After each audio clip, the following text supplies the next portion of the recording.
and I say blah, blah, blah, blah, blah. Because it's not what you're gonna know that I'm interested in. It's what you now know. It's the discoveries that we make together that are more exciting to me than the discoveries that somebody else has already made that we're just supposed to remember and mimic. Help them feel that this is a place where their creative juices can flow. And don't you already feel more alive? Don't you already feel more kid-like just talking about this in this way? Just experience with them and actually just seeing some of the things that they do. For example, all the kids have laptops, and like on Fridays, it's Fun Friday, and so they get to play on, whatever, websites they want, which is their choosing, and so usually, I do teacher work while they're doing that. So 2 minutes into it, so they're on their laptops, 2 minutes into it, half the classes come up to me saying, what are we gonna do next? And I'm like, you didn't even start doing it. So I'm feeling their excitement for what, like they're already thinking about the next thing. And so they're also wanting to pull you in because they know that you're doing teacher stuff. And they know you don't want to. There it is. They're trying to get you to engage in the fun. And you're going to hear words coming out of you like, that's brilliant, that's exactly right. You'll hear yourself saying, I wonder if anybody has ever thought that thought before. I've never heard anybody express that just that way before. You may be the very first one that ever thought that thought. Let me write that down. I'm going to write that down. I'm going to remember this day. I'm going to remember when I think the first person ever thought that thought. In other words, what you're encouraging is the in-the-momentness of their genius collaboration. And you can weave some of the other stuff in too if you want to. But that's what really matters. You see, there is nothing more not life-giving than to be a presenter and a promoter of old news. Of old news. It's the new stuff that they're interested in. They're always asking, what's next, what's next, what's next, what's next?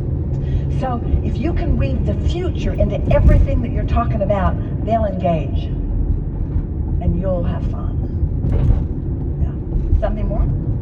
Yeah, one more. So how do I then so when I leave school, I don't have any kids. When I leave school, how do I maintain that energy in the adult world? How do I think I've tried to do it where because I follow my kids and I say, what's next? So literally, like over the last couple of weeks, I'm like, what's next? And I just think about it and I go to the beach. Or last weekend I just said, what's next? And I went to Vegas.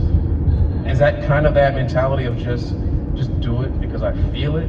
Allow yourself to follow your impulses because that's what they're showing you. They don't want to be rigid. And you've sort of trained yourself in the classroom and in life to sort of do what's expected. And it's the unexpected that's fun because that's where the leading edge is. It's the new discoveries that are fun. It's the doing the things that you're not accustomed to doing. It's the approaching life from a different vantage point. And it will help you. If we were you, we would say, why this now? Because what's happening is the universe is delivering to you, to all of you. Clue isn't the right word, but pieces of what you want. And when you don't ignore it, but you pick up the piece, there's momentum in it that will lead to more and more and more and more. And at first glance, it doesn't look like it amounts to much. But if you will let yourself go anyway, it would become bigger and bigger and bigger and bigger. This conversation really is about human learned behavior to squash enthusiasm. What's natural to you is to ramp it up. And so watch these kids, watch how they don't try to squash enthusiasm. And when you're not the squasher, then there won't be one in there. There won't be one in there. Well, there's that one kid whose mother's really done a number on her. But for the most part, there won't be one. And so you'll find yourself not squashing your own impulses with common sense, right behavior, right action. In other words, we use words like going with the flow, but when you trust that the universe knows who you are and knows what you want, and you let yourself go with what it is handing you, trusting that it will be more, not stepping back, not trying to be wise, but go with what it is handing you and ask the question, why this now? Why this now? Pretty soon, the answer is going to start occurring to you because you deserve it, and because this is the next logical step, and because this will lead to more, and this will lead to more, and this will lead to more. And it's the more that you want, because you are an unsatisfied being. You will never be satisfied. You will never be satisfied. It will never be enough. You will never be satisfied. You gotta let the flow go, and you gotta keep the flow going, and you gotta enjoy the flow while it's going. And if the energy is flowing and you hold back, that flowing energy will beat you up. And that's what makes you say, I want to be more like the kids, because the energy doesn't beat them up. They don't even let you beat them up. You say, be quiet, and they say, okay, but they're not. You say, don't do that, and they say, okay, but they keep doing it. Nothing's going to stop their flow, because the momentum of it is strong enough. In time, they'll start to bog down. They'll start to act like their parents and act like responsible citizens. And then later, they'll come and see us.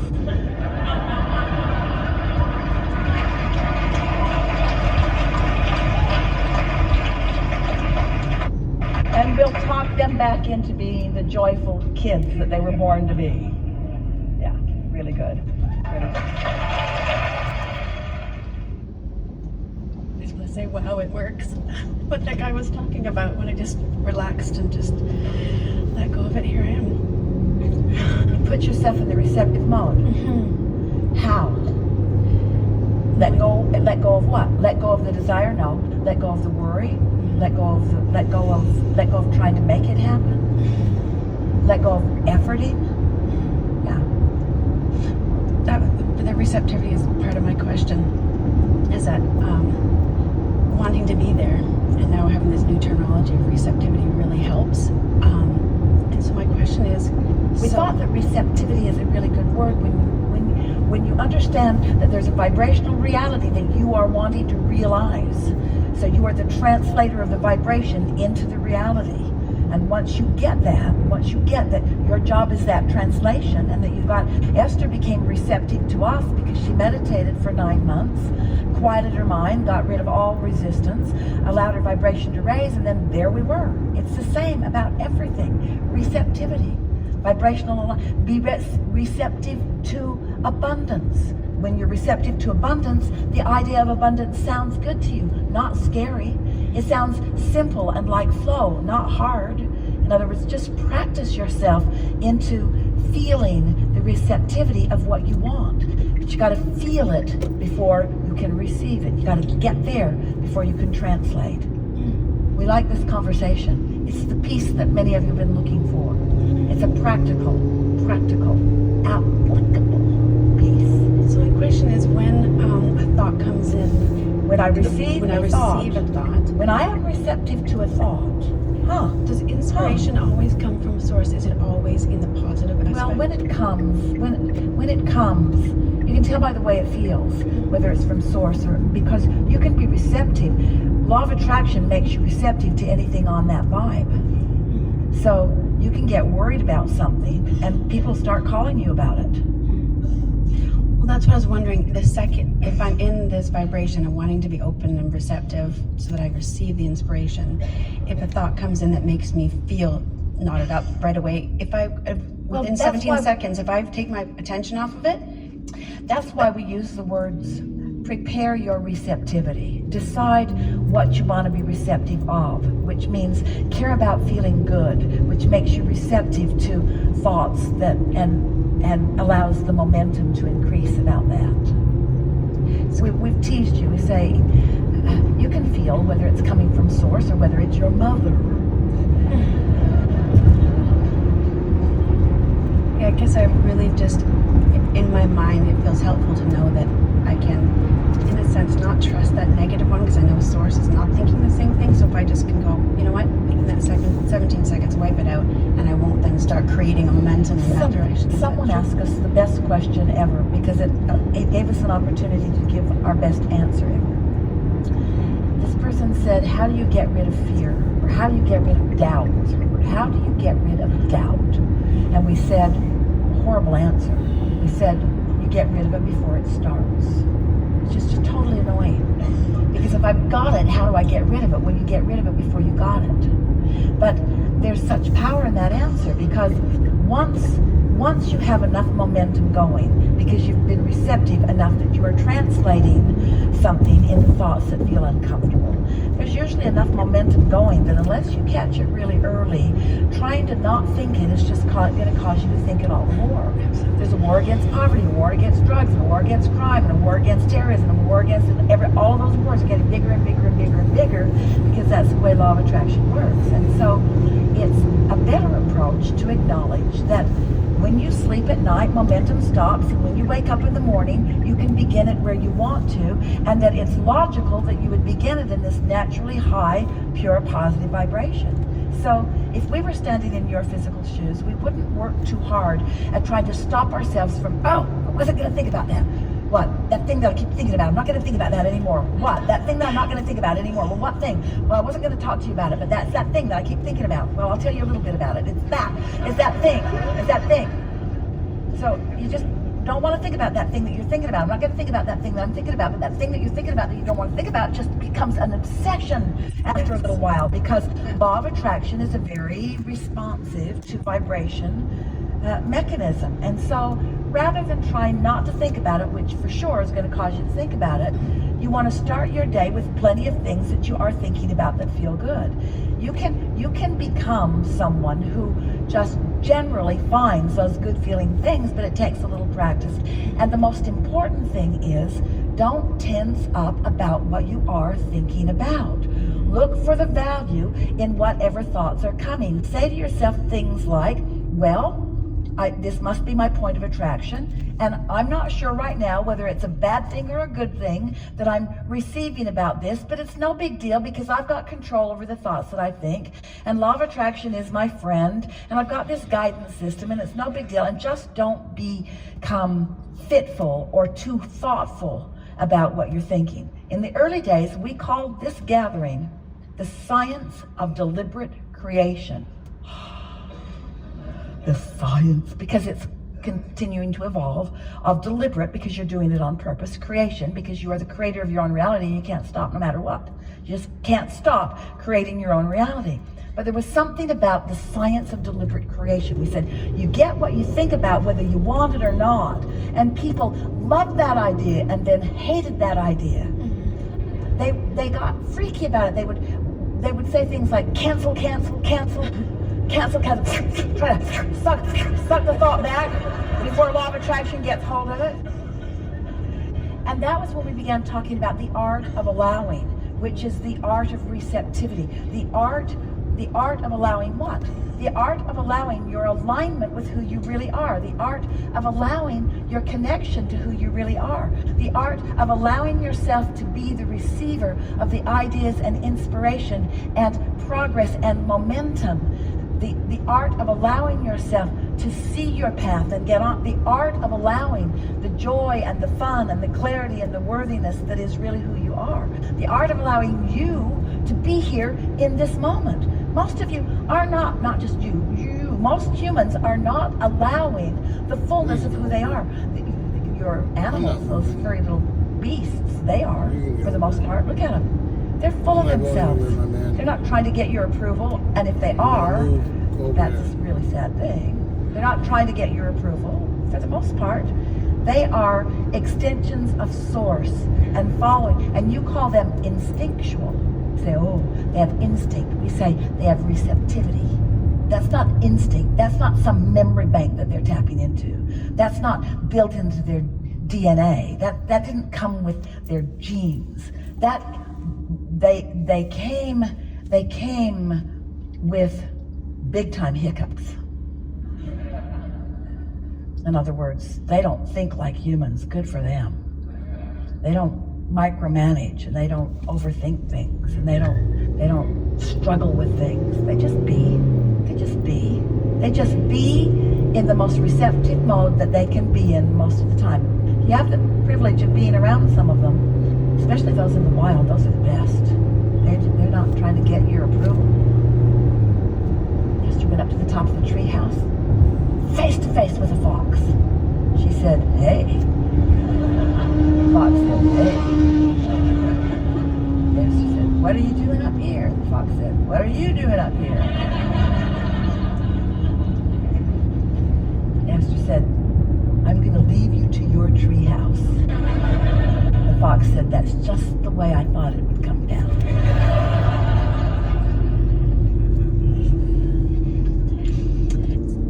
So I struggle with asking this because, well, I know you'll give me an answer anyway, but So you struggled. because I kind of know the answer, but with You your know, we've become the gurus of nitpicking, haven't we? yeah, Do you really want to begin a conversation with the word struggle? no, Does the word struggle represent how you feel in this question? no, I would like to know the answer. But wait, Yeah. walk through this with us. In other words, how do you get rid of doubt? You get rid of it before you've got it. So how do you get rid of struggle? In other words, don't ask the answer to this question to eliminate the struggle. Eliminate the struggle, and then you will be receptive to this answer. Can you hear the difference? Yeah. So instead, it's a curiosity. I'm curious if I don't really want to know. I'm not struggling as much as I was a minute ago because I really don't care. I really don't care about the answer to this question. wasn't convincing, was it? So, if you can be, do, or have anything. Since you can be or do or have anything. Staying high all the time, is that also a feasible request? Since everything is relational, the answer to that is yes. In other words, you can improve your vibrational countenance so much that law of attraction will support you where you are. But it takes a little while for you to sort of work the bugs out of this and that and this and that and this and that and this and that. What it really comes down to is just finally caring enough about how you feel that your opinions about things are not so important. You've done such a comparative thing between yourself and others that almost all humans care more about being right than they do about being happy. And that's a problem for you, because the other day Esther was at her new house in Utah and her sister was there, her little big sister, her big little sister. She's got a big little sister and a little big sister. It was her little big sister. Are you glad you came? And a bouquet of flowers had been delivered, and Esther was trying to move them to another place. They were very heavy. It was a very large bouquet, and it was very heavy. And Esther said, part of it is this glass vase, and she set it down on the table, clunk. And her sister said, it's not glass, it's plastic. And Esther said, well, that's glass. And her sister said, no, it's plastic. And Esther clinked her ring on it. Glass. No, it's plastic. Esther clinked her ring. Kidding me? Esther clinked her ring on it again. It's clearly a glass vase. It's plastic. Esther went into the other room looking for something plastic. Brought the plastic and gave a comparison. Plastic, glass. Plastic, glass. Her sister is still insisting that it's plastic. It took everything Esther had not to just go glass. Sort of came to her. Why did it matter? Why did it? And the reason that it matters to you is because you've been living life. You've been collecting data. You've been coming to conclusions, and law of attraction has been making reality out of what you believe. So you've come to believe that you are right. And there's this comparison about what the others are thinking and what the others are doing that serves you in the sense that it gives you the contrast and causes you to identify what you want. But if you could make this one decision today, I no longer care about being right, but I really, really care about feeling good. I care about feeling good.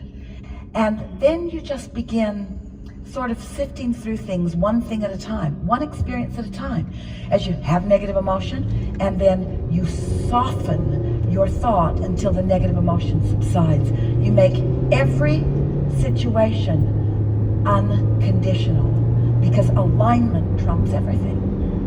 So you no longer care about being right because really